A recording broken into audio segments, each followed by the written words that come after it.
Comencemos esta clase con este capítulo 2 de la historia de la misión transcultural.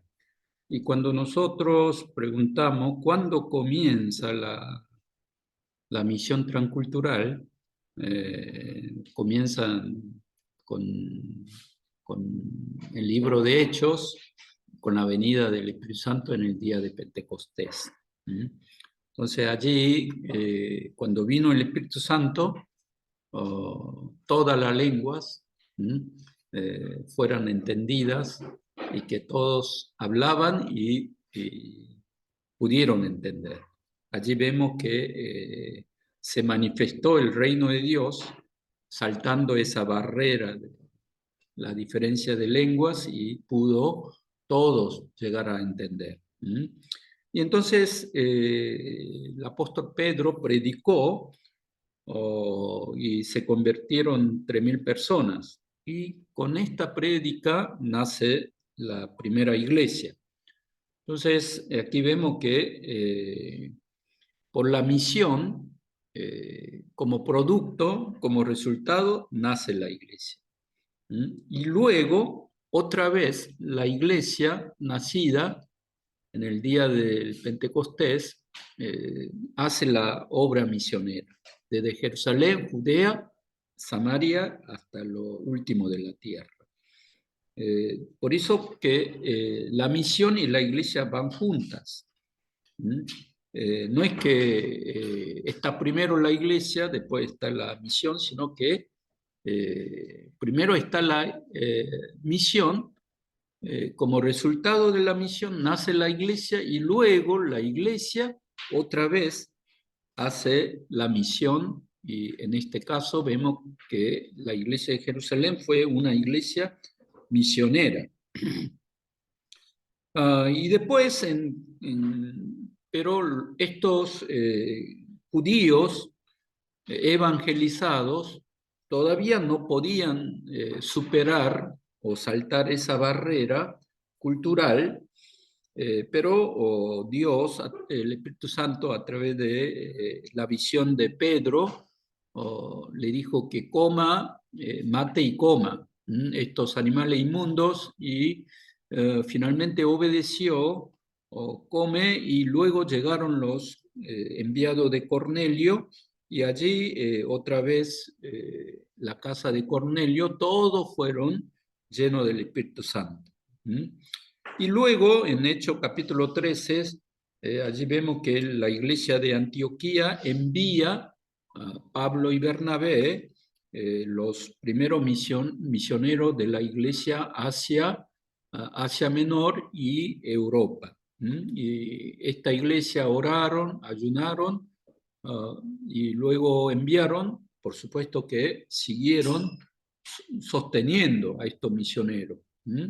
Y esta iglesia de Antioquía es un modelo de una iglesia misionera en el libro de Hechos de los Apóstoles.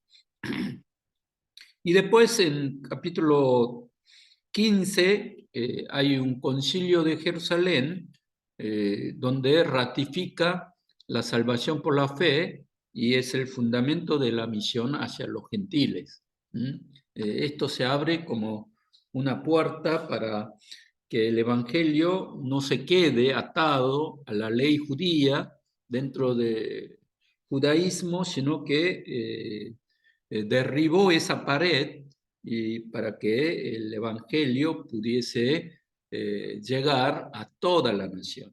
En este sentido, la iglesia que nació a partir del año 33 hasta estos 2000 años de historia, el evangelio que comenzó en Jerusalén comienza a fluir o extenderse a toda parte del mundo y hacia todas las naciones. Y en esto que nosotros la semana pasada también hemos visto este libro de Kenneth Scott Latourette. Miren que antes, cuando yo era seminarista, el profesor que nos enseñaba, nos hacía leer este libro de historia del cristianismo, tomo 1 y tomo 2 de Latourette, realmente muy denso, muy denso. Latourette escribe la historia en un paradigma expansivo, como el Evangelio comenzó a trascender diferentes barreras culturales y llegar a otros pueblos y cómo fue creciendo. Entonces, Kenneth Scott Latourette divide en 5 eras o 5 etapas de la expansión del cristianismo. Primera etapa es del año 33 al 500, periodo de nacimiento de la iglesia y su expansión dentro del Imperio Romano. ¿Ustedes pueden leer? Sí, ¿Ah, sí? Sí, sí. Cualquier cosa después yo, esto PowerPoint le doy en PDF para que ustedes puedan estudiar. Entonces, primera etapa es del 33 hasta 500 dentro del Imperio Romano. Luego, segunda etapa es del 500 hasta el 1492 después de Cristo. Nosotros llamamos periodo de oscuridad de la iglesia. La Iglesia Católica Romana dejó de hacer la misión. Eso no quiere decir que no había hombres que salieron fuera del Imperio Romano, había hombres, pero en cuanto a la tendencia general, la mayoría se quedaron dentro del imperio o dentro de los muros de la iglesia y que no fueron esparcidos. Sin embargo, había hombres, hombres, pero pocos estos hombres que Dios siguió haciendo la misión en este tiempo de la oscuridad. Ellos fueron fuera del Imperio Romano y que evangelizaron a otros pueblos. La tercera etapa es del 1493 al 1792, nosotros llamamos periodo de oro de la misión católica.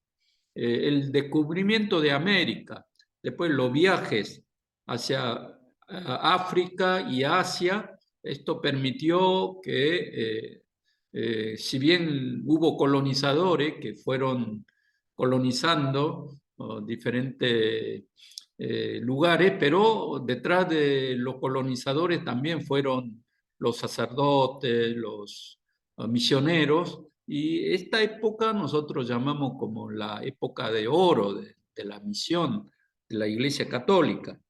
Y luego la cuarta etapa es de 1793 al 1945 después de Cristo. Nosotros llamamos periodo de crecimiento de la misión protestante. Ya le dije que después de la Reforma, la iglesia protestante se quedó en Europa. Bueno, duró casi más de 100 años la guerra contra los católicos entre protestantes y la iglesia católica. Entonces, no tuvo fuerza o respiro para poder salir fuera de Europa y hacer la misión.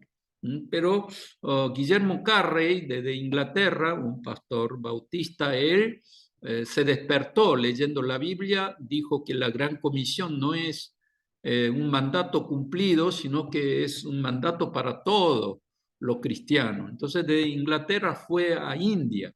Entonces ese fue el comienzo del despertar de la misión evangélica protestante y nosotros decimos a Guillermo Carrey como el padre de la misión protestante. Después vamos a ver por qué nosotros decimos el padre, ¿no?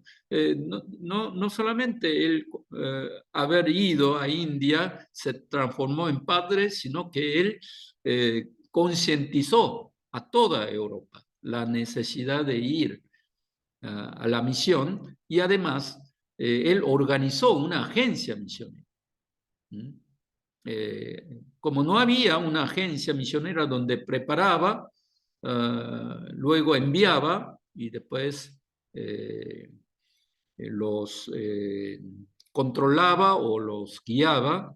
Entonces, no pudo prosperar la misión, pero él fue el que organizó una agencia misionera. Y a partir de esta agencia, no solamente reclutaron los jóvenes aspirantes a la misión, sino que los entrenó y después envió junto con la iglesia a India, a China, a diferentes países de Asia y de África.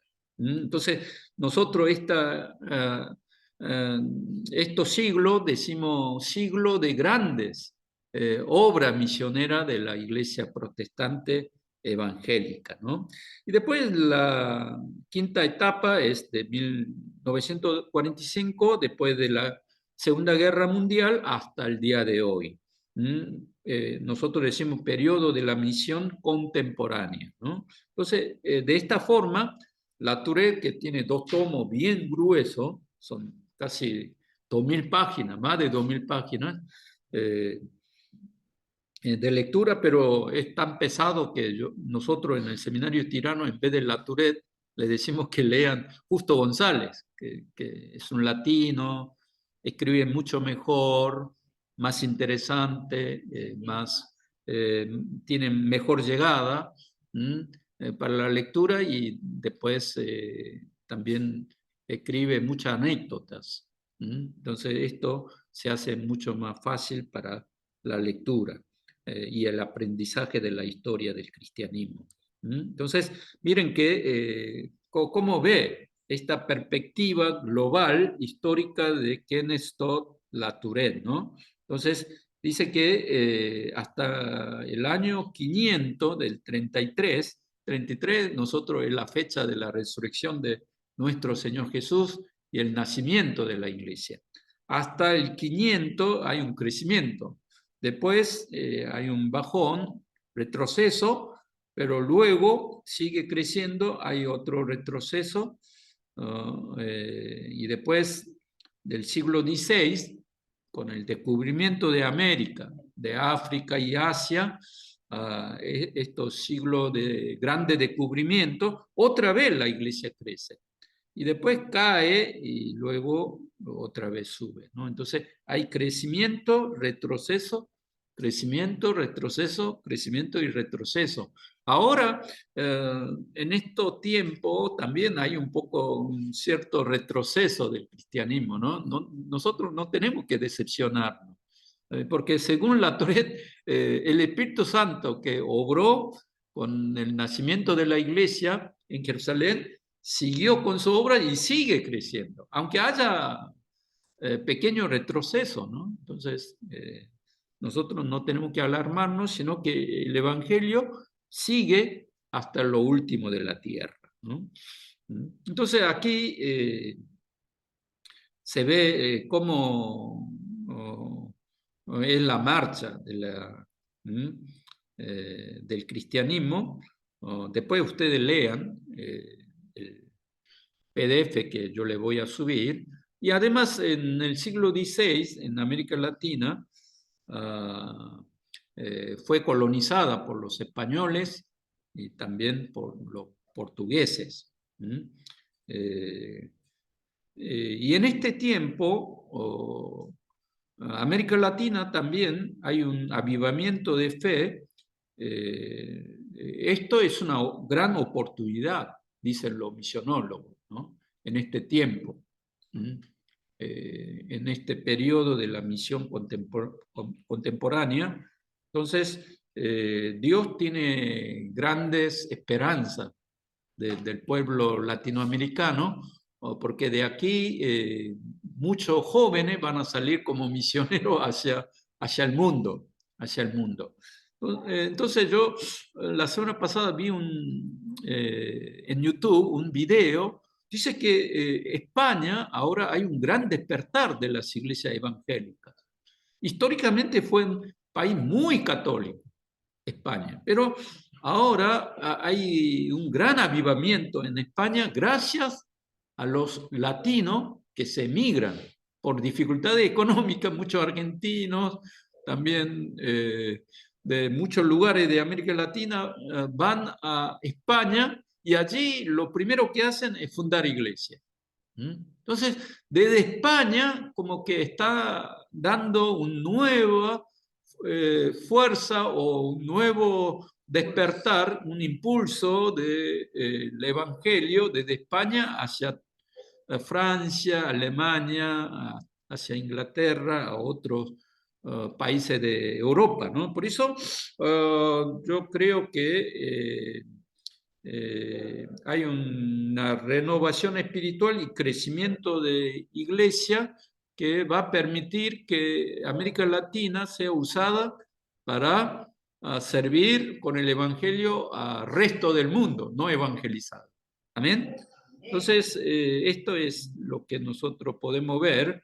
Esto es evolución del cristianismo. No vamos a detener aquí. Ustedes cuando en PDF vean todo esto, el gráfico, cómo la iglesia fue creciendo. Y después del siglo XVI comienza a surgir diferentes denominaciones que nosotros conocemos dentro de la iglesia evangélica, pero la iglesia ortodoxa sigue casi 2000 años de historia y después la iglesia católica también.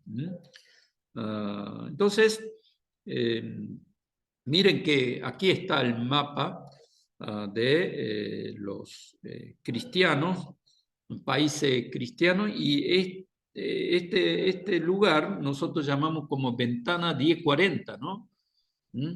¿Conocen? ¿Vieron? ¿Escucharon? Ventana 1040. Amador, ¿escuchaste? Sí, este es el sector no evangelizado, no evangelizado, que hay mayor cantidad de población que jamás en su vida han escuchado el Evangelio. Porque estos países son países musulmanes o en caso de India, la mayoría son hinduistas, creen en la religión oficial de India es hinduismo.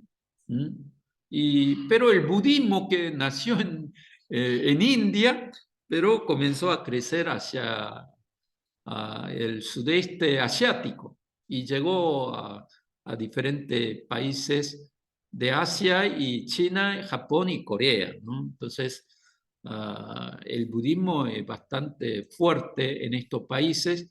Entonces, las tres grandes religiones del mundo, el hinduismo, budismo y el islamismo, estos países dentro de Ventana 1040, donde hay mayor necesidad de evangelización. Esto no quiere decir que en estos países ya evangelizados, quizás no es que no haya necesidad de evangelización y hacer la misión transcultural. Porque supongamos en Guatemala, los misioneros evangelizaban en español, pero encontró una tribu indígena que ellos no sabían hablar el español. Entonces ellos preguntaron diciendo si el Dios cristiano solamente habla el español. ¿Por qué no habla el idioma de ellos? Y allí el misionero es Townsend, que él habló de la necesidad de evangelizar en un país evangelizado, pero dentro de ese país puede haber tribus, etnias no evangelizadas.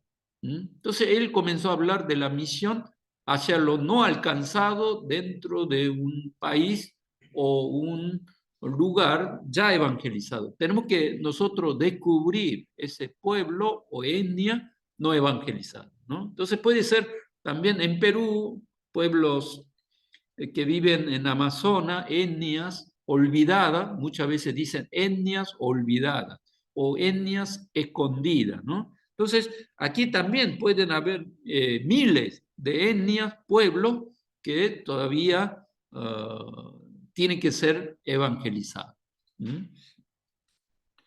Entonces, nosotros vamos a ver que cómo es que el evangelio que desde Jerusalén llegó a expandirse a toda parte del mundo, a todos los pueblos.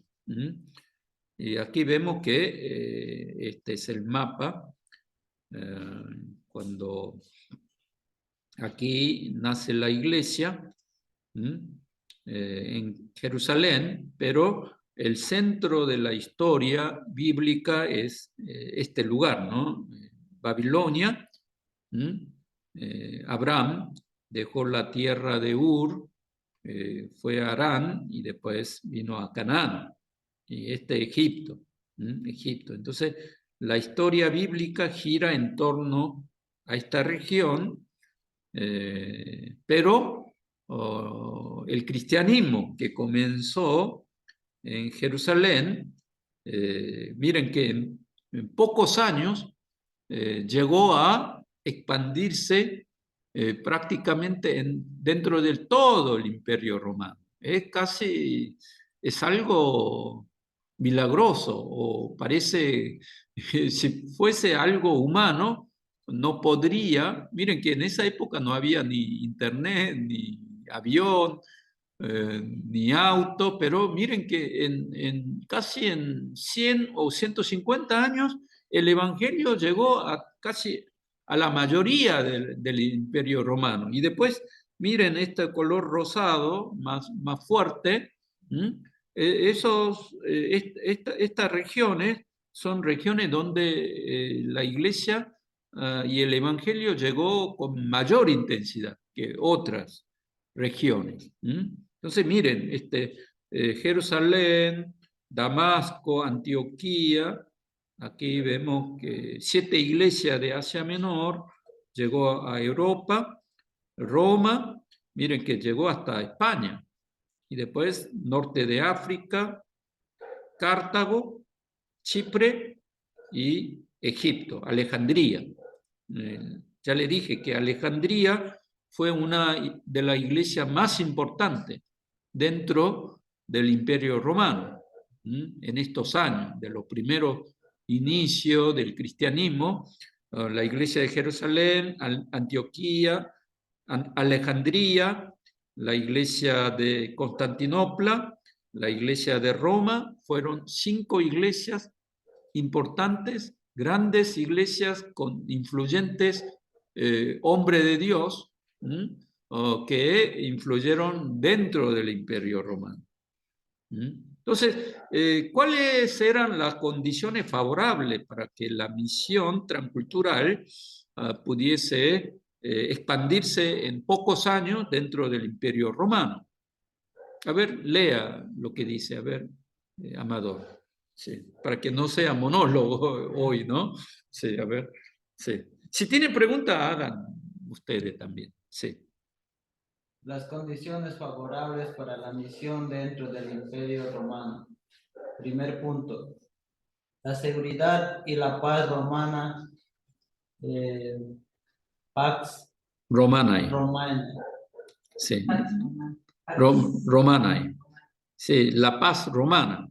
Claro, porque el Imperio Romano daba cierta seguridad, ¿no? Cuando nosotros hoy en Buenos Aires salimos a la calle, sentimos un poco inseguros, ¿no? Si vamos a llegar a casa o no de noche por tanta inseguridad. Pero el orden romano, la paz, la garantía de la seguridad, hizo que los misioneros, los evangelistas itinerantes, pudieran viajar sin peligro de muerte, de ser atacado por los bandidos o los ladrones o los asesinos. Entonces, esto dio que esta condición ayudó a que en pocos años los misioneros pudieran viajar también. No es que hicieron turismo, sino que ellos se esparcieron a todo el Imperio Romano por esta garantía de la seguridad y la paz romana, ¿no? Y después, segundo, a ver. Segundo punto, el desarrollo de la comunicación y vías. Sí, miren que además Roma y los romanos fueron expertos en hacer caminos.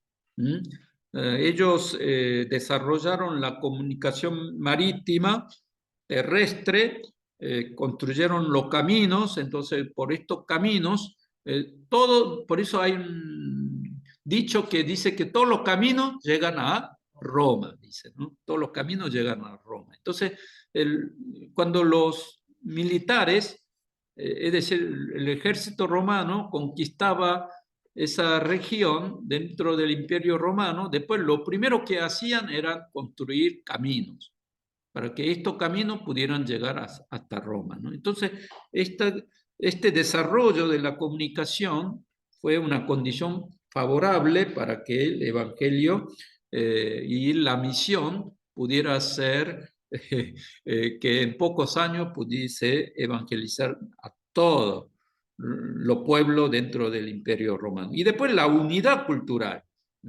Si bien el imperio fue romano, pero Roma como que exaltaba la cultura griega, esto nosotros decimos la cultura helenística, la griega, pero que romanizada, nosotros decimos la cultura helenística, y después el idioma griego, koiné, todos. Por eso el apóstol Pablo también hablaba el griego. Y después el latín también fue el idioma del imperio. Entonces todos los habitantes dentro del imperio romano sabían hablar el griego y el latín. Entonces el latín fue el idioma, como hoy en día el castellano, el español dentro de América Latina, y después fuera de América Latina como inglés. Entonces, estos dos idiomas trajo una cierta unidad cultural dentro del Imperio Romano. Esto posibilitó la rápida expansión del cristianismo. Y después la preparación religiosa, la diáspora judía, que estaban dispersas en todos los lugares dentro del Imperio Romano. Entonces el apóstol Pablo, vemos en Hechos de los Apóstoles, cuando él visitaba como misionero a una ciudad, ¿dónde iba? ¿Dónde iba? Lo primero que iba, ¿cuál fue el lugar donde iba? A ver, Raúl. A la sinagoga. Sí, sí, a la sinagoga donde estaba la diáspora judía. Entonces, a través de la diáspora judía, los misioneros, ese fue el punto de contacto para la misión. Entonces, a través de los judíos, de la diáspora, con una cultura griega ya dentro del Imperio Romano, que sabían hablar latín y escribir latín, a través de ellos, como puente, llegaba a hacer la misión hacia los pueblos que vivían dentro del Imperio Romano. Entonces, miren que aquí está el Imperio Romano y su contribución al origen y desarrollo dentro del imperio, el cristianismo, la paz romana, la ley romana, las comunicaciones romanas, el gobierno romano y el talento romano. Eran buenos administradores. Buenos en regular a través de la ley el imperio y garantizaba el orden y la seguridad, tanto en seguridad política, seguridad en todo sentido de la vida humana, ¿no? Entonces, esto ayudó a la rápida expansión del cristianismo dentro del Imperio Romano. Pero sin embargo, ya sabemos que los cristianos al principio eran vistos muy mal, eran perseguidos, y estos cristianos en Roma tuvieron que cavar en sus cementerios estas catacumbas, son casas dentro del cementerio, pero casas subterráneas, ¿no? Subterráneas que ellos tuvieron que vivir a escondidas por la persecución de los romanos. Y después esto, que el anagrama del Tertuliano, que ante esta persecución, para identificar si era cristiano o no, ellos tenían que dibujar este anagrama que decía ictus. Ictus quiere decir, ¿qué es ictus? Pez. Ictus es griego, ¿no? Es griego. Y quiere decir Jesús, Jesús. Christos, Cristo. Teos, de Dios. Huios, hijo. Esto que, ¿cómo se lee? A ver, el que sabe el griego, a ver, ¿quién sabe el griego? Autor. Soter. Soter. Sí, Soter, Salvador, Soter. Entonces, la primera letra se lee ictus. Ictus es pez en griego, ¿no? Entonces, dibujaba de esta forma, y uno sabía que es cristiano, ¿no? Bueno, ¿por qué había persecución dentro del Imperio Romano? Porque los romanos eran politeístas, y después el culto al emperador, César es Dios para ellos. Con el culto al emperador quería unificar el Imperio Romano, pero ellos decían, los cristianos decían que el Señor es Jesucristo. Entonces, esta creencia chocaba contra la ideología del Imperio Romano. Esto dio el comienzo del odio popular hacia los cristianos, y después en la época de Nerón, cuando se incendió Roma, miren que fue este incendio, muchos dicen que fue provocado por el emperador Nerón, pero que casi la mitad de la ciudad de Roma fue quemada. Y también en la parte más pobre de la ciudad. Entonces, la gente culpó a los cristianos, el pueblo. Y de allí, el emperador Nerón fue el primer emperador que sistemáticamente persiguió y capturó a los cristianos, y aquí vemos que no solamente los mató crucificados, sino que algunos en un estadio de Coliseo de Roma, allí dejaron las mujeres, los hombres, los niños, y que estas fieras, los leones, los comieran vivos allí, ¿no? Entonces, los miles de romanos allí como espectadores miraban cómo morían los cristianos. O a veces de noche, allí atados en este árbol, los quemaban vivos. Entonces fue una persecución cruel. Realmente la crueldad de Nerón es inexplicable, ¿no? Pero realmente allí estos cristianos, heroicamente, con mucha valentía y fe, confesaron su fe y nunca traicionaron la fe.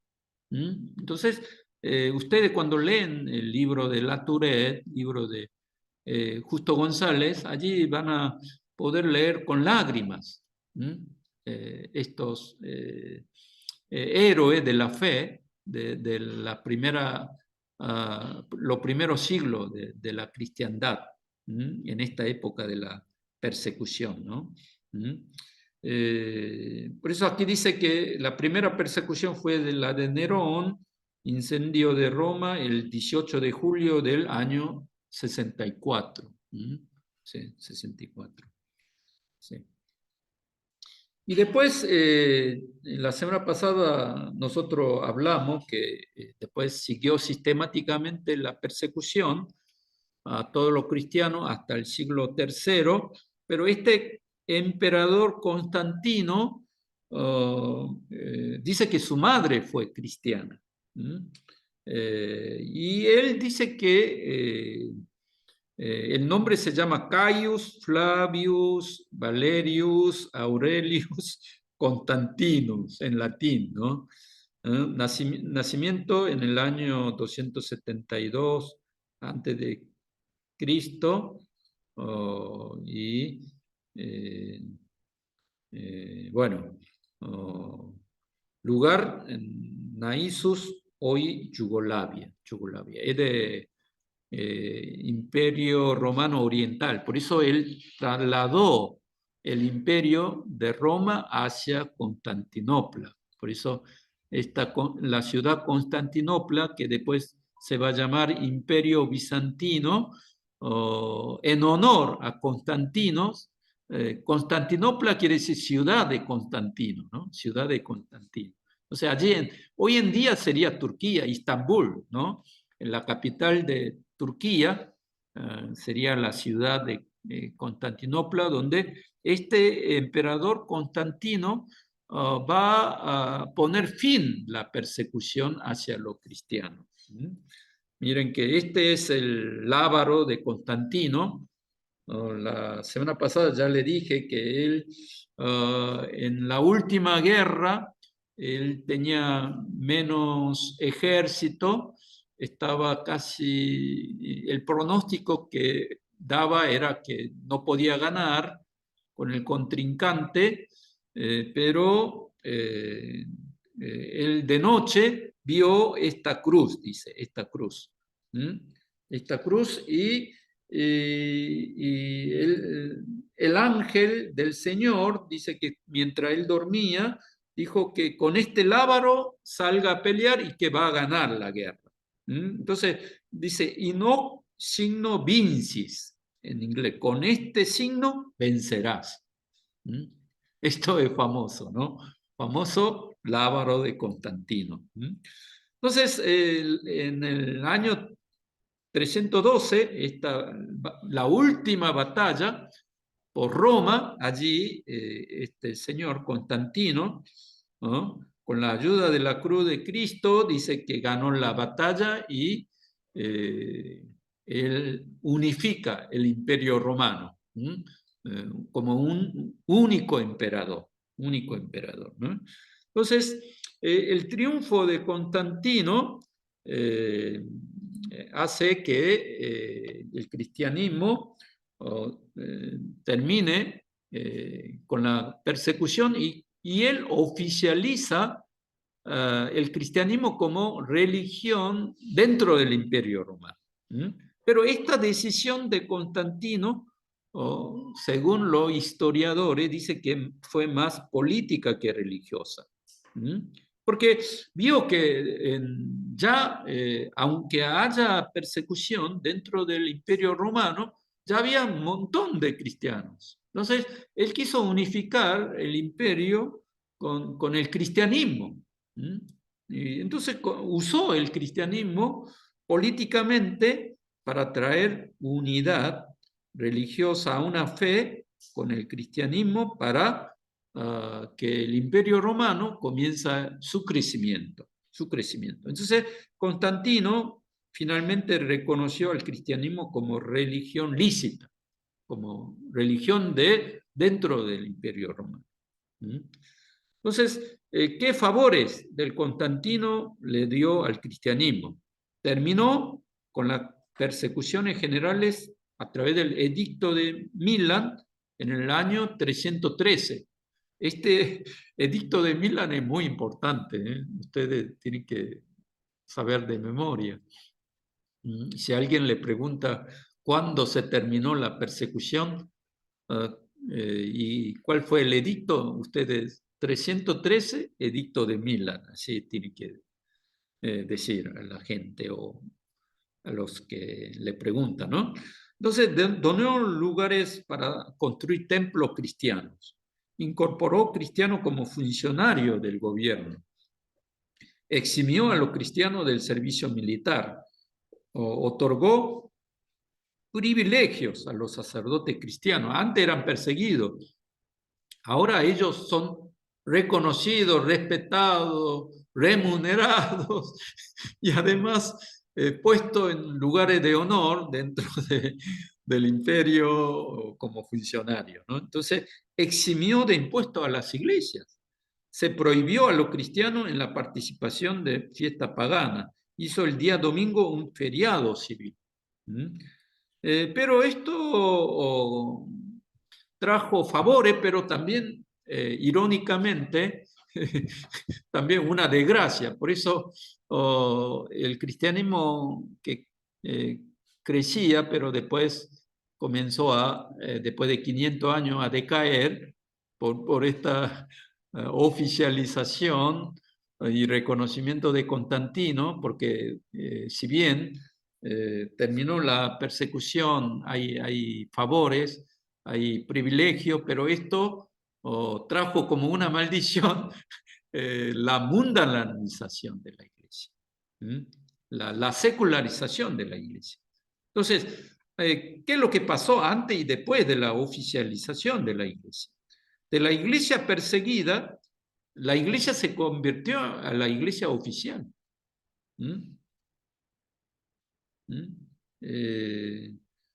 Claro, esto trajo que muchos falsos cristianos entraran a la iglesia, porque dentro de la iglesia hay privilegios, pueden ser funcionarios del gobierno, como van a ser tratados mejor, por más que ellos no creen en Cristo, se bautizan y entran y comienzan a ascender dentro de la iglesia con cargos eclesiásticos. Entonces esto como que dio un inicio a que perdiera la vida espiritual y que el Espíritu Santo comience a debilitarse a esta iglesia que es la iglesia oficial, ¿no? Y ahora la iglesia persigue a religiones paganas. Entonces, miren que comenzó a tener poder. Y cuando la iglesia, cuando tiene poder, el dinero, nosotros sabemos que se corrompe, ¿sí o no? Entonces, después de esta oficialización, la iglesia comienza a caerse, perder la fuerza espiritual, la fuerza del Espíritu Santo, ¿no? Entonces, de la centralidad del reino de Dios, antes lo que daba mucha importancia era el reino de Dios, pero ahora no le importa nada el reino de Dios, sino que comienza a centrarse en la iglesia local. Comienza a embellecer la iglesia, construir los templos, a ver quién predica mejor, nosotros cuántos miembros tenemos. Entonces todo se centraliza en la iglesia. Entonces se perdió este espíritu misionero y que comienza a estar atado, a encerrarse dentro de la iglesia. Tercero, de la iglesia misionera, que antes la iglesia como Antioquía se preocupaba en enviar misioneros, salir a hacer la obra misionera, pero ahora la iglesia se convirtió que la misión es una parte dentro del ministerio de la iglesia. Entonces la iglesia tiene ministerio de predicación, ministerio de diaconía, hay muchos ministerios, pero la misión es una parte dentro de tanto ministerio dentro de la iglesia, ¿no? Entonces, como que dentro de la iglesia entraron muchos cristianos, porque antes, por la persecución, los que no tenían fe no querían estar en la iglesia. Pero ahora no, hay privilegios. Entonces, hay muchos, pero allí entró la política. Entra la política, comienza, no solamente tiene el poder, entonces no hay necesidad de hacer la misión. Por esto que irónicamente, como una paradoja, que por un lado parece externamente que la iglesia crece, pero internamente pierde la vitalidad y la fuerza dentro de esta iglesia, ¿no? Entonces, esto trajo la decadencia de la iglesia, porque antes la misión era voluntaria. Miren que los padres de la iglesia, es decir, los obispos de la iglesia, como el Imperio Romano, perseguían a los líderes, entonces nadie quería ser líderes, pero ahora todos quieren ser líderes, ¿sí o no? ¿No? Además eran pagos, con honores, comenzaron a fabricar mejores vestimentas para aparentar la autoridad. Entonces, la iglesia se convierte en la iglesia imperial. Entonces, de la iglesia de laicos, de voluntariado, de los misioneros, de evangelizadores itinerantes, comienza a cambiarse la iglesia de sacerdote y de obispos. Comienza a crear jerarquías. Y después nadie sale a evangelizar, porque ya los obispos controlan la iglesia. Tiene que estar controlado todo por los poderes eclesiásticos dentro del imperio. Antes muchos salían a la misión, entregaban su vida, eran martirizados, también muchos de ellos sacrificaban su vida, como el apóstol Pablo. El apóstol Pablo es apóstol, pero miren que cómo sufrió el apóstol, ¿no? Pero ahora los obispos están en los lugares altos, junto con los nobles, con la realeza, ¿no? En las fiestas allí, ¿no? Entonces, miren que cómo cambió esto después del edicto de Milán. A ver, ¿qué le parece de esto? A ver, Paola, a ver algunos comentarios. O si no, todo el Sí, mundo. realmente me llama mucho la atención el punto 3, cómo se pierde un poco la idea original que tenía la iglesia de evangelización de ser misionera, ¿no? Cómo se estructurizó en 4 paredes y pasó a ser un ministerio, una función dentro del mismo cuerpo de Cristo, cuando antes era la esencia para poder salir y seguir haciendo cristianos.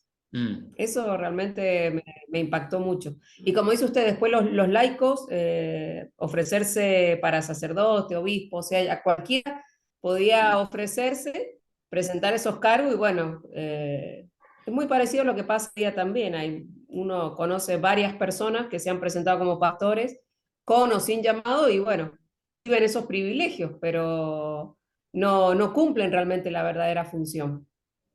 Así que deja tranquila que viene de esos años también. Sí, sí, sí, esto es cuando una iglesia se oficializa o cuando hoy nosotros llamamos cuando la iglesia se institucionaliza, ¿no? Como una institución. cuando pierde la vitalidad, la fuerza del Espíritu Santo, cuando hay un espíritu sacerdotalista y sacramentalista, ¿no? Que comenzó a surgir, que la jerarquía de los sacerdotes. Entonces, para tener autoridad, los sacerdotes necesitan sacramento, porque los sacramentos administran solamente los sacerdotes, ¿no? Entonces, sin sacramento no hay salvación. Miren que, entonces, todos los poderes tienen la iglesia, los sacerdotes. Entonces, los laicos están eliminados. Esto es lo que pasó después de la oficialización de la iglesia. Y cómo se pierde el amor también, pastor, Sí, ¿no? Porque sí. al pasar lo estructurado, ya, como decía usted, el dominio sobre las personas, la jerarquía, se pierde también ese amor sin fingimiento, como dice la Biblia. Sí. Después también había una controversia trinitaria entre estas 5 iglesias. Entonces, con la conversión de Constantino, muchos paganos se bautizaron sin ser verdaderamente convertidos. Con ellos penetró en la iglesia la idea pagana de Dios que llevó a la primer herejía seria, que es el arrianismo. Arrio fue el sacerdote, obispo de la iglesia de Alejandría, ¿no? Claro, Alejandría era la ciudad oriental del Imperio Romano, entonces a través de la ciudad de Alejandría, allí estaba la biblioteca más grande del mundo, en la época de Alejandro Magno, ¿no? Entonces, miren que mayor crecimiento intelectual, también filosófico, científico, fue Alejandría. Entonces, de Alejandría nace este hereje, Arrio, ¿no? Tomando la filosofía griega, comenzó a negar la Trinidad. Claro, porque filosóficamente, racionalmente, ¿cómo que Dios uno y trino? Es algo inaceptable, ¿no? Entonces, él dice que miren, aquí dice Arrio, presbítero de Alejandría, opositor de Alejandro. Alejandro fue obispo de Antioquía, mire, Antioquía siempre bíblica. Él dice, solo Dios, el Padre, es eterno y verdadero. Padre e hijo no pueden ser iguales. El hijo tuvo un comienzo. Entonces aquí negó directamente la Trinidad, la deidad de Jesucristo y también la deidad del Espíritu Santo. Entonces Constantino convocó un concilio de Nicea 325, el año 325, había 3 posiciones. Homoousios, en griego, homoousios quiere decir una misma sustancia. Alejandro, la doctrina bíblica es homoousios. Padre, Hijo, Espíritu Santo es la misma sustancia. Un solo Dios. 3 personas, ¿no? Heterousio, una sustancia diferente. Después, homo y usios, una sustancia similar. Entonces, Arrio decía homoiusios, parecido. Miren que las sectas siempre 90%, 95% es igual, pero en un solo por ciento, en un punto, se debía es hereje, ¿no? Entonces, por eso este concilio se llama Concilio de Iota, ¿no? Por I, esto, homo-I, ¿no? Homo, tiene que ser homo, igual, pero él decía, Arrio decía homo-I, ¿no? Por este I en griego, el alfabeto griego se dice iota, ¿no? Entonces, por este iota, casi la iglesia se dividía entre la iglesia occidental y la oriental. Pero miren que casi la mayoría de las iglesias del oriente estaba a favor de Arrio. La mayoría estaba a favor de Arrio. Pero el Espíritu Santo obró en el concilio de Nicea, bueno, levantó la mano a Alejandro, que es bíblico, ahí ratifica la doctrina de la Trinidad. Homoousios, la misma sustancia, en tres personas diferentes. Entonces, aquí dice, creo en un Dios Padre Todopoderoso, hacedor de todas las cosas, visibles e invisibles, en un Señor Jesucristo, Hijo de Dios, engendrado como el unigénito del Padre, es decir, de la sustancia del Padre, Dios de Dios, luz de luz. Por eso está diciendo que Jesucristo es Dios de Dios, luz de luz, Dios verdadero de Dios verdadero. Engendrado, no hecho. Consubstancial al Padre, de la misma sustancia al Padre. Esto es lo que dice el credo niceno, ¿no? Después, controversias cristológicas también tuvieron lugar en este tiempo, ¿no? Esta controversia tuvieron que ver con la persona de Cristo. Son sus dos naturalezas, divina y humana. Pero había iglesia de Antioquía que enfatizaba la naturaleza humana, Nestorio. La iglesia nestoriana, que comenzó a expandirse hacia Persia, todos siguieron la enseñanza de Nestorio. Nestorio fue un hereje que negó la divinidad de Cristo. La escuela de Alejandría enfatizaba la naturaleza divina, Apolinario y Eutique, pero ellos negó la encarnación de Cristo, la parte humana. Entonces también es una herejía. Pero la escuela de Roma enfatizaba los aspectos prácticos de la vida cristiana. Entonces, las iglesias entró en confusión en siglo V y estaba por dividirse por estas controversias cristológicas, y allí, en Calcedonia, en el año 451, allí define una persona, dos naturalezas, divina y humana. ¿Está bien? Divina y humana. Perfecto Dios, perfecto hombre, dice aquí. Nuestro Señor Jesucristo, el cual es perfecto en divinidad, perfecto en humanidad. Pero verdadero Dios y verdadero hombre. Del alma racional y cuerpo, consubstancial al Padre según la divinidad. Asimismo, consubstancial a nosotros según la humanidad. ¿Está bien? ¿Van entendiendo esto? Entonces, esto es muy importante dentro de este tiempo del año, de la primera etapa, del año 33 hasta el año 500, y el problema, ya hablamos, que la unión de la Iglesia y el Estado, como que el Imperio Romano, después de Constantino, esta Iglesia post-constantiniana, la Iglesia fue paulatinamente convirtiéndose en una iglesia imperial, donde hubo un casamiento entre la iglesia y la política. Entonces, Constantino logró el apoyo de la iglesia cristiana para mantener la unidad de su imperio. El apoyo imperial hizo que las comunidades cristianas crecieran rápidamente. Sí, pero este rápido crecimiento fue una maldición, trajo decadencia, ¿no?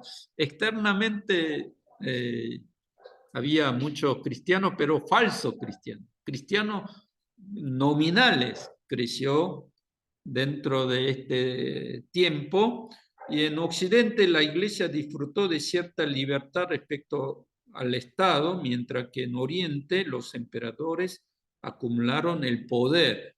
Por eso que la Iglesia en Constantinopla, el emperador era la cabeza de la Iglesia.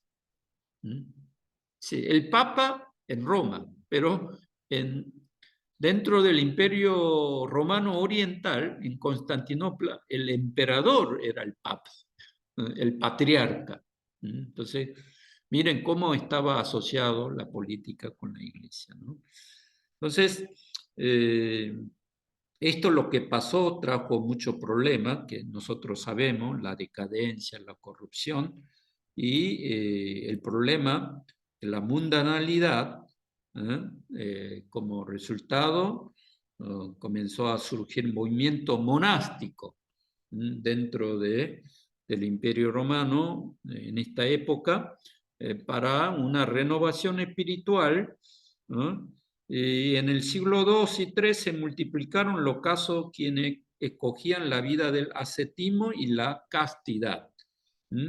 Sobre esta vida ascética, monacal, el anacoretismo, son cristianos cansados de esta mundanalidad, se retiraron al desierto, vivieron en cuevas, también solitariamente, solos, como ascetas, monjes, allí por el desierto y viviendo una vida de retiro, ¿no?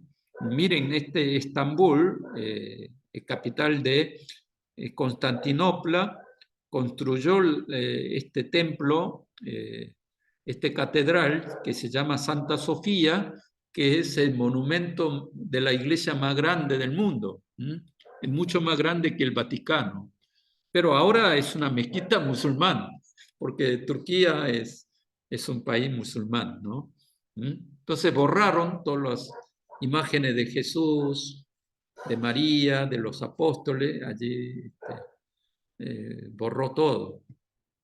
Y sobre ello pintaron todas las reliquias musulmanas. Entonces a mí me gustaría hacer una visita a esta catedral, pero es un sueño que algún día me gustaría ir.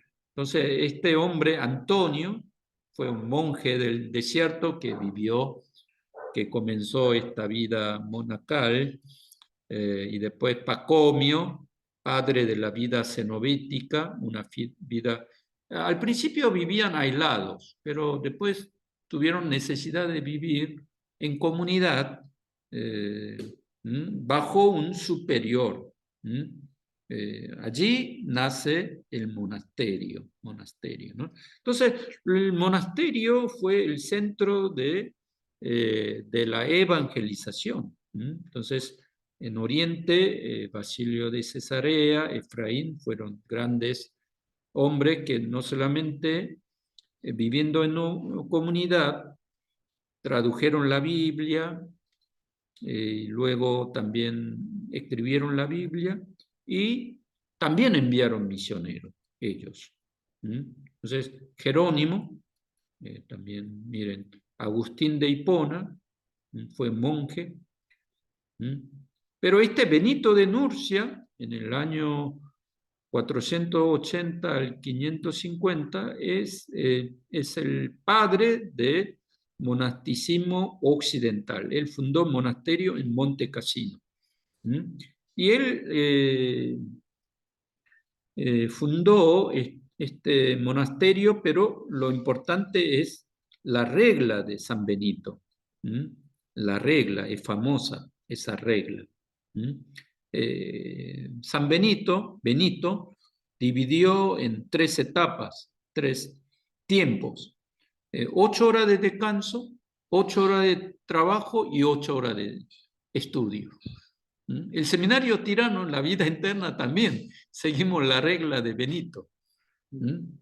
Entonces, y después es famosa esta palabra de Benito que dice ora et labora. Oración es trabajo, trabajo es oración. Oración es trabajo, trabajo es oración. Entonces, es importante la oración, pero también el trabajo es importante. Pero la oración es trabajo también, porque uno no le gusta orar. Entonces, oración y trabajo. Ese era el lema de Benito. Entonces, aquí vemos cómo el cristianismo dominó todo el Imperio Romano, pero fuera del Imperio Romano, a través de estos movimientos monásticos, enviaron misioneros. Misioneros fuera del Imperio Romano, y el primer reino cristiano fue Edesa. Aquí Edesa. Miren, esto es Antioquía, y Edesa fue un reino, y el primer reino cristiano fue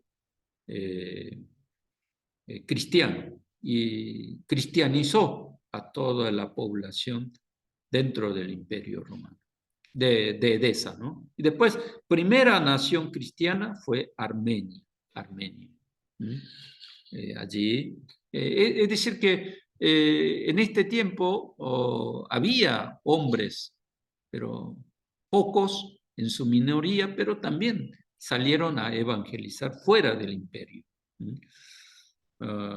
Y después el esfuerzo del envío de misioneros fuera del imperio era evangelizar a las islas británicas. Miren que el apóstol Pablo llegó hasta España y después volvió por norte de África, pero después en esta época enviaron misioneros, y lo que fueron a la isla británica, nosotros llamamos la misión celta. Yo una vez encontré con un misionero de la iglesia céltica, se llama, de Irlanda, de Escocia, de Isla Británica, y eran muy profundos, muy buenos misioneros, muy buenos. Miren que el primer misionero de la misión celta fue Columba. A él le llama como apóstol de Escocia, Y él llegó a ser abad. Miren que en esta época, miren que por eso que Lutero, que estaba en contra de los monasterios, él suprimió cuando hizo la reforma.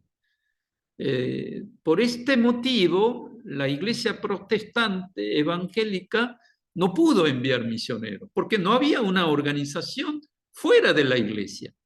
Pero la iglesia católica tenía la iglesia y además tenía el monasterio como una organización donde vivían estos hombres separados del mundo, y allí 24 horas se preparaban, es decir, que para Benito tenía que estudiar 8 horas. Entonces se preparaba en Biblia, en teología, y luego a ellos los enviaba como misioneros. Y después ellos también fundaban monasterios. Por eso Columba, cuando fue a Escocia, no fundó iglesias, sino fundó monasterios. A través de los monasterios, ellos fundaron iglesias, también enviaron otro misionero en estas islas británicas, ¿no?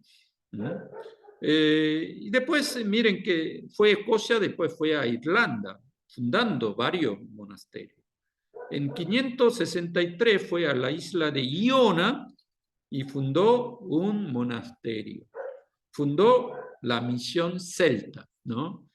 Una vez yo fui a enseñar otro seminario allí en Capital Federal, vino de Estados Unidos un misionero, me dijo que, me preguntó, mientras, después de clase, así terminamos, estábamos cenando, me preguntó si yo había ido a Iona, porque él fue, dice, allí, ¿no? Para seguir esa pisada del misionero Columba que pisó allí la tierra de Escocia, Irlanda. Entonces me preguntó si yo había ido ahí. Y entonces le dije que no. Me dice, no, ¿cómo puede ser? Me dice, él fue, me mostró la foto, ¿no? Y bueno, me sentí tan, no sé, ¿no? Incompleto. Sí, sí, como que todavía soy un misionero que no preparado bien. Porque yo ahora soy director de Misión Global Partner de América Latina y África, y entonces me decía que como director tenés que visitar estos lugares importantes, de los primeros misioneros que fueron allí, a esta tierra, ¿no? Columba, no Columba, recuerden, no Colimba, no Colimba, ¿eh? Nosotros no Colimba, Colimba, Columba, ¿no? Columba. Y después Patricio, ¿no? Miren que hay una fiesta de San Patricio, que en Buenos Aires también cuando llega la fiesta de San Patricio, todos van al pub y toman cerveza. ¿Recuerdan? ¿Saben? Patricio, denominado como el apóstol de Irlanda. Irlanda. Sí. Este Patricio fue un gran misionero. También sacrificó mucho su vida, y los primeros misioneros que fueron, vivió una vida extraordinaria, y realmente sus trabajos, sus obras fueron de continuo sacrificio y total entrega y dedicación. Realmente, ustedes pueden leer la vida de Patricio, de Columba, todos estos primeros misioneros fuera del Imperio Romano, a través del libro de Justo González y de Latourette. Miren que es muy loable. Es para ponerse de rodillas, ¿no? Sí. Y después Roma también se sumó a la misión, y a través de Gregorio, el Papa Gregorio I, nosotros llamamos como el primer Papa del Imperio Romano, de Roma, de 540 al 600, él envió al misionero Agustín. Este no es teólogo el Agustín de Hipona, sino este misionero Agustín. La misión romana desde Roma envió, el Papa Gregorio envió, fue un buen papa, fue muy buen papa, este Gregorio I, envió a Agustín la misma fecha que el cristianismo llegaba a la China. Entonces, este Gregorio, siendo papa, se esforzó en enviar misioneros fuera del Imperio Romano. Entonces, envió hasta China misioneros, pero el que se destacó fue Agustín. Y después Edelberto Wilfrido fue un godo, que era un pagano que vivía fuera del imperio de Alemania, se convirtió al cristianismo también, ¿no? Entonces, en la isla británica, hasta el día de hoy, hay dos movimientos de la misión céltica y la misión romana, ¿no? Entonces, la misión celta de Columba, que fue solo, allí hizo la evangelización a través de los monasterios, pero hay una misión desde Roma. Entonces, aquí vemos la misión de Roma. Agustín llegó a Kent y comenzó a evangelizar al sur hoy sería Inglaterra, ¿no? Inglaterra, y después, por eso fue impulsado por Gregorio el Grande, por medio de Agustín. Edelberto, el rey de Inglaterra, se convirtió a la llegada de Agustín. Wilfrido fue uno de los instrumentos clave para la evangelización de los sajones del sur. Se construyeron monasterios, bautizaron a miles.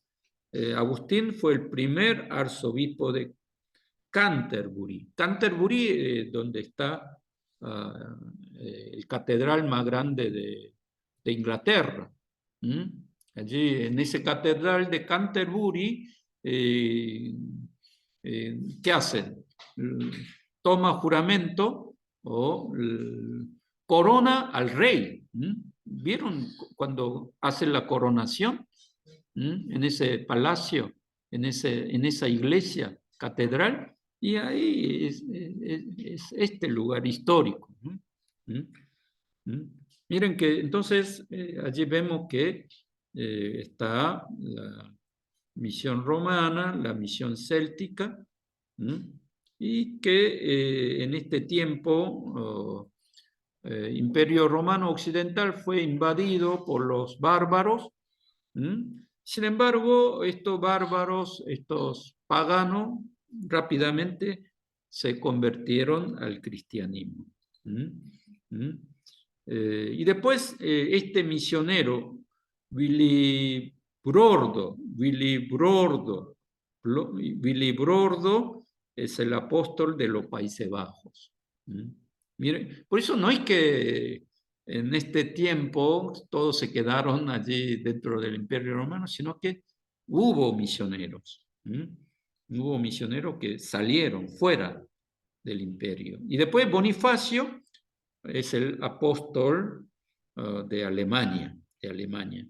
La estrategia de este misionero Bonifacio, que fue a Alemania, la estrategia fue de confrontación. Porque los alemanes creían en un dios del árbol que se llamaba Thor. Había un gran árbol y todos hacían ofrendas, culto a ese árbol, pero él convenció que es una idolatría, y él con una hacha de noche él destruyó ese árbol, hizo caer al suelo. Allí demostró que este dios del Thor es falso, y que el verdadero Dios es el Dios cristiano. Entonces, esa estrategia nosotros decimos de confrontación. Confrontación de lucha contra los dioses paganos. Entonces,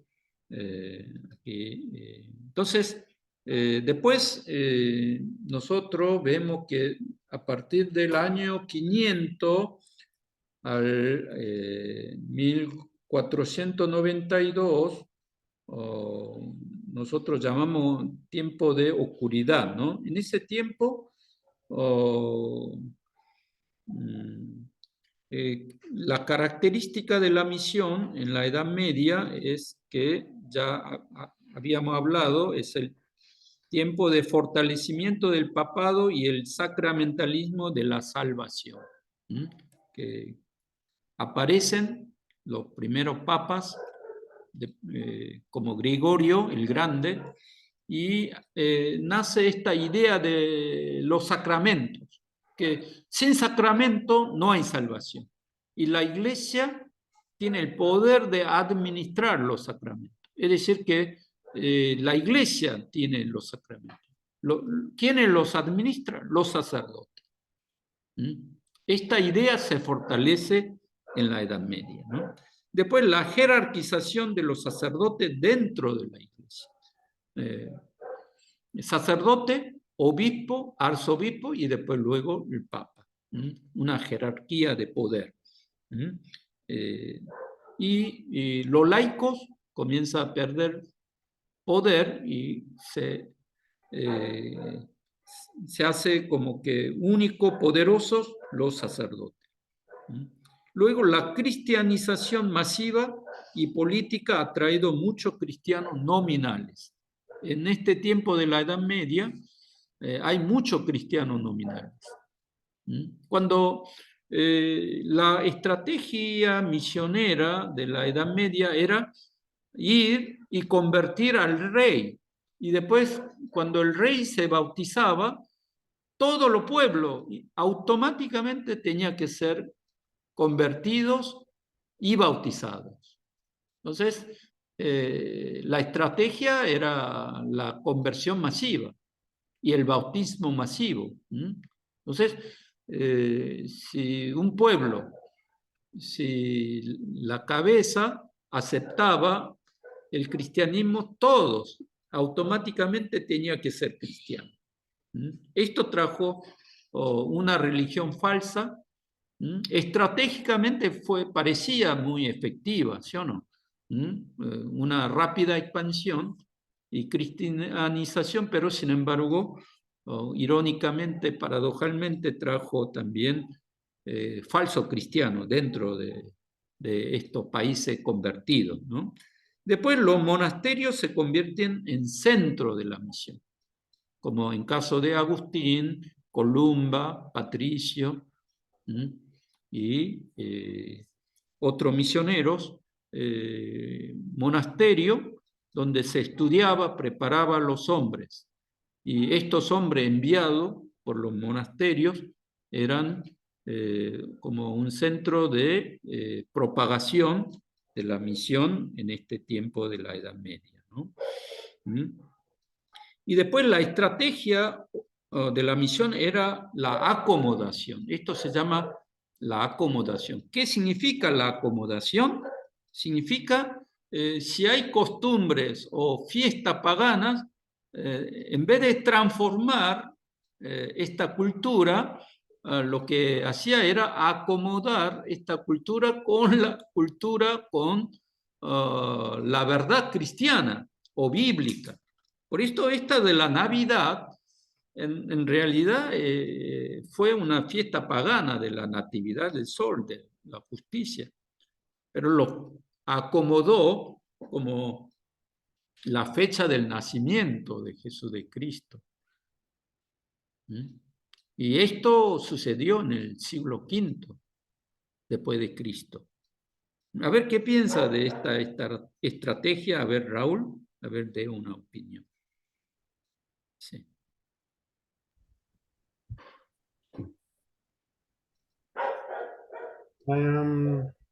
Desde mi punto de vista, no quería festejar Navidad cuando me enteré de esto. No quería poner ni arbolito ni nada de eso. Hasta hoy en día no pongo nada en mi casa. Mejor oramos a Dios. Pero cada quien a su conciencia, para mí.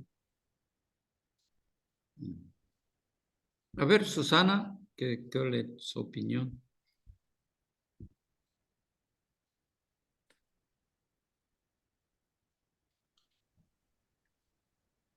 También me pasa lo mismo que a Raúl, que cuando nos enteramos de la costumbre, por qué se celebraba Navidad, sacamos el arbolito y nos enfocamos en el nacimiento de Jesús. Sí, esto tiene algo de política, ¿no? Como la cristianización masiva llevó juntamente con esto de la acomodación cultural. Hoy en día sería una misión contextual, ¿no? Contextual. En vez de transformar la cultura, un camino fácil es aceptar esa cultura y después acomodarlo con significado cristiano, Entonces, yo la verdad estoy un poco en contra de esto, ¿no? Hay que En nuestra iglesia se celebraba la venida hasta de Papá Noel, venía y entraba en la iglesia, me acuerdo cuando era chico, y traían juguetes. Una vez que fuimos comprendiendo y entendiendo y conociendo más de la Biblia, sacamos a Papá Noel, después sacó al arbolito, y fue difícil confrontar con los hermanos mayores que se habían acostumbrado a Papá Noel y que habían enseñado a sus hijos que era verdad Papá Noel. En algún momento le iban a decir a sus hijos que Papá Noel no existía. Sí. Y a mis hijos les había enseñado que no existía Papá Noel, que existía Jesús y le enseñaba. Y ellos confrontaban con los hijos de los hermanos mayores. Y fue realmente difícil porque los chicos se dieron cuenta que los papás les mentían, que era mentira. Y fue un choque también todo eso. Sí. Y aparte del arbolito, el significado que tiene todas las bolitas que cuelgan, los regalos, todo eso, Sí, ¿no? tiene todo. Peor todavía. Sí, miren que por eso que miren cuando nace el islamismo, todas las, miren, Islam, que nace en el siglo séptimo, miren que en Mahoma en el año 610 recibe, dice, el llamado, ¿no? Entonces, es el Islam que nace en el año 622, se llama Hejira, que es una declaración del año musulmán, y en el año 632 muere Mahoma. Pero después de su muerte, Islam conquista los terrenos o países conquistados por el cristianismo.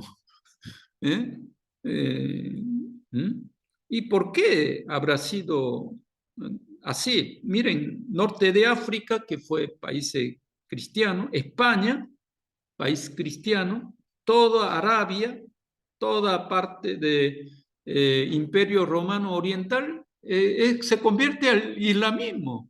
¿Y por qué sucede esto? ¿Cuáles son las causas? Y bueno, por esta masiva conversión, falsa conversión, y después la estrategia de la acomodación, que entonces decía que era terreno cristiano, donde había iglesia, pero miren que había mucha corrupción, muchos cristianos nominales, y esto hizo que conquistaran los misioneros musulmanes, reconquistaran, ¿no?